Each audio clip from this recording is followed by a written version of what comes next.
Welcome to the program, Nicole Shanahan. We're thrilled to have you on, Nicole. How are you? Hi, I'm very good, Glenn. How are you doing? I'm good. I'm excited to talk to you for multiple reasons, but we're not going to really talk about policies because I'm sure we disagree a lot on policies. But there is a bigger umbrella that we both really agree on, and that is the Bill of Rights and what is happening to our country right now. Can you take us from where you were when you first signed up with RFK, and what changed you to the point to where you're now saying, yeah, I mean, Robert is right. He should be running with Trump. Mm-hmm. Yeah. I'm a lifelong California Democrat, liberal. I've worked really hard over the last 15 years of my life to try to do the right thing, create, a merit-based society. I do it with a lot of love. I do it with a lot of desire. And I do it with a lot of science as well. I'm an AI developer in Silicon Valley, affiliated with Stanford now for over 10 years, went to law school in Silicon Valley, was an IP lawyer, an entrepreneur.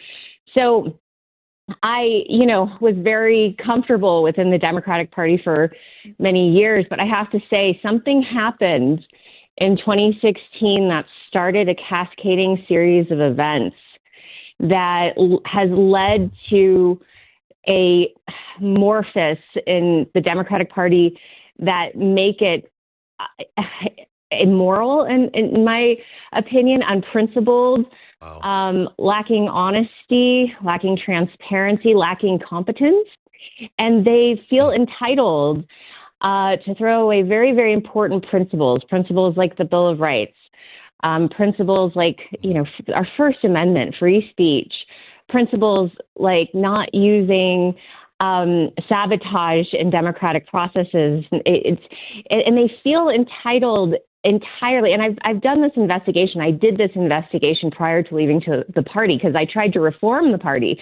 I tried for years to find someone at the DNC. They gutted, any real leadership at the DNC. They put in a guy who's just, they don't even bother to talk to the official leadership at the DNC because they think it's irrelevant. It's just a carry-along program now.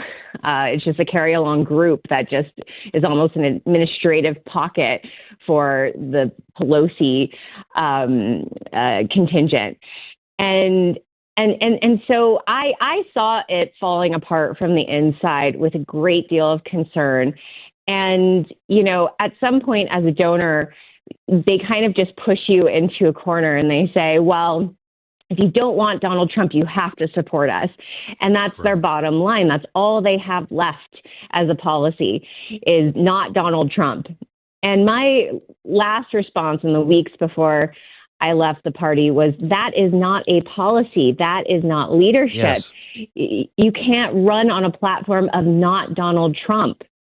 And Nicole, go on. It amazes me that so many people are willing to say to the person who was the lowest ranked vice president, really despised by the people. She couldn't hold anybody in her office. Her policies were all upside down for America in 2020 when she was running for president. And now people are saying, oh, she's the greatest. Oh, she's great. They don't care about the policies. They're voting for an oligarchy. They're voting for a machine. They don't care. Yeah. And, I think the thing that makes me really sad is that they're using these wonderful American sensibilities and they're abusing them to manipulate their voter base. And, she's a woman of color. She, is selling that for everything it's worth right now. And that, to me, is the kind of thing that goes against the very liberal principles that I was raised with. I was raised with, yes, we should have a social net. We should not be racist. We should Right. fight for the underrepresented. But that is not what this is. This has morphed into something else entirely that tells people that it doesn't matter how incompetent you are. If you can check a box of a minority on a sheet, that is enough, and you should be celebrated for that fact. And that to me is really sad. And that's why when people say, oh, the Democratic Party is all of these liberal progressives, that's not what that is. That is actually a form of racism, in my opinion, because it creates a hierarchy based on race. Yes. It goes against everything Martin Luther King taught, everything that Martin Luther King taught. Everything and all of the things I was raised on in Oakland as a little girl coming up, and I'm a brownish woman. I grew up in Oakland and Oakland public school systems, and I was in a very multicultural place. And these are not the principles I was raised with. So this is coming from someplace else. And it does ring more closely to what my mother grew up in communist China, which is this single narrative totalitarianism, which uses phrases and slogans and really kind of a form of cultural brainwashing to really solidify power. So talk to me about, because I really don't mind. There's opposition in all things, and we should be having debates. I don't want my way or the highway, and I'm perfectly willing to accept that America might disagree with me and go another way and vote for another candidate. If we're actually talking about the issues, if we're actually talking about real policies, we're not lying to each other. We're not, just operating with chaos and confusion, or, rigging the system. But that's, I think, what's happening. And I don't know how, Nicole, we can reach out to our neighbors. I believe Democrats are good people. I think some of them are bad, just like some Republicans are bad. But the average person that lives, on my street that votes differently, I don't think they want totalitarianism. I don't think they want another war. How do we talk to them to get them to wake up and go, wait a minute, this is not what they say they are. This is not the Democratic Party anymore. Yeah, I had, I'll just be honest with you, Glenn, my lived experience now running for office with RFK Jr. as a third party and seeing how low the Democrats went and how they qualified their behavior with these beliefs that, some of them know are just not true. Let's talk about what Rachel Maddow said about if Trump wins, he will be a dictator and he will send people like me to camps. That is a big statement for someone on the mainstream media to say. This is not a joke. And so people who respect the mainstream media are watching this and taking it as truth. And it really, I feel like my job has been trying to take statements like that and unpackage them for the Democrats who are listening to that and only receiving their news through these channels, and telling them, I'm really sorry you believe this. It's a scary thing to believe. I know you believe it fully in your being right now, but she's lying to you. And let me tell you why. So how do you convince people, Nicole? Go through that and unpack that. Yeah, so I've been toying with different ways of doing this with my team. I don't know if you saw the ad we released last week. I love it.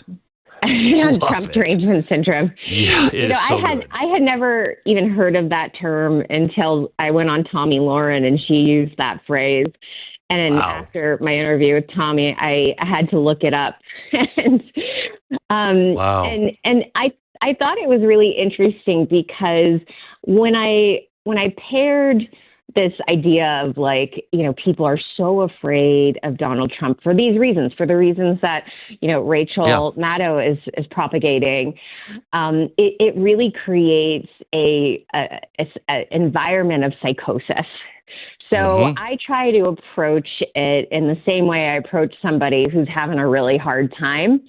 And maybe it's because they don't have full information, or they've been shaken by something or someone, or there's peer pressure around them. And humor always breaks through that first layer. If you can get people to laugh, they loosen up. It sends these happy chemicals through the body, and it actually opens up the brain for receptivity. So we produced that video for, I think, under $10,000, and it's gotten 65 million views. We didn't have to buy an influencer or anything. We just had to be good. We had to be funny. And we also had to kind of show truth in it. So if you go through that TDS commercial, there's a lot of truth in it. We don't, mince words. Right. We're really gentle. We don't even endorse Trump at the end of it. We're just calling for people's independence to return to them, their critical thinking. And they laugh. Like even the Dems who we showed it to laughed. Some people were resentful. There was my father-in-law actually is a never Trumper, and he found it. He was a little resentful, but he still chuckled. So that opened up a conversation that then allows us to dig a little deeper. And that next layer is really going point by point through all of the top 10 things that never Trumpers believe. They believe that January 6th was an insurrection and innocent service members on Capitol Hill died as a result. And so you have to unpack that. Megyn Kelly did a really, really good job with that one. But there are certain facts that are just being kept from Democrats about January 6th and the insurrection. For one, that Trump called for peace. He said, go forward peacefully. And then issues around the National Guard not being deployed. I mean, there were so many inconsistencies. And so unpacking that, and you just have to do it patiently, because there are some really smart Democrats. They just take time to get through. But once you get through that first layer of TDS, you can really start to debunk these. The second one is that, go on. Go ahead. No, go. I'll just go through the top three. Okay. All right. The second one I keep hearing about Donald Trump is he's bad for women and gays. And I've had many of my gay community come to me and say, how could you be supporting someone who could hurt me? And my response is, he was actually one of the first presidents on day one to say gay marriage was okay. He never attacked gay marriage. Ever. And they don't know that. People don't know that. Yeah. And then reproductive freedoms is the one that I hear a lot as well. And this is one in which I think that the Democrats really screwed themselves, because it was the Supreme Court, the highest court in our nation, handed down a effectively constitutional reframing of reproductive freedoms from being a federal issue to a state issue. That's all that happened. That's all that happened. And so when people say, well, he took away my reproductive freedoms, I'm like, what state are you in? They're like, New York. And they're like, well, my sister works at Planned Parenthood. I'm like, how many abortions did she do last year? And they're like, oh, she's done a lot, actually. So, I'm kind of just, trying to level set in the most compassionate way I can. Anytime you're dealing with somebody out of fear, the best thing to do is to have compassion. Nicole, I would love to have you for a podcast. I find you fascinating, and I hope that more and more people catch on to what you're doing and wake up. Our republic depends on it. Nicole Shanahan, thank you. God bless.